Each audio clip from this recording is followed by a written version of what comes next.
ஏற்படக்கூடிய வாய்ப்பை பருத்திப்பால் அப்படின்றது ரொம்பவே கம்மி பண்ணிடும்.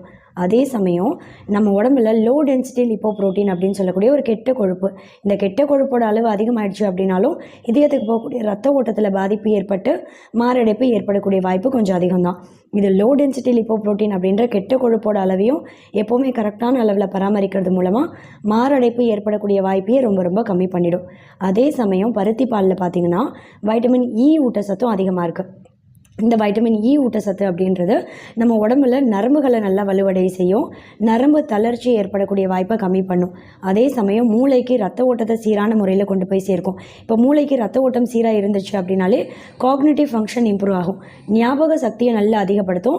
ஞாபக மறதி நோய்களான அல்சீமர் அப்படி இல்லைன்னா டிமென்ஷியா மாதிரியான நோயெல்லாம் ஏற்படக்கூடிய வாய்ப்பை வயசாக வரக்கூடிய அந்த வாய்ப்பை கம்மி பண்ணிடும். இந்த பருத்தி பால் தொடர்ந்து சின்ன வயசுலேருந்தே அடிக்கடி குடிச்சிட்டே வர்றதால வளர்கிற குழந்தைகளுக்கெல்லாம் பெற்றோர்கள் அடிக்கடி கார்பன்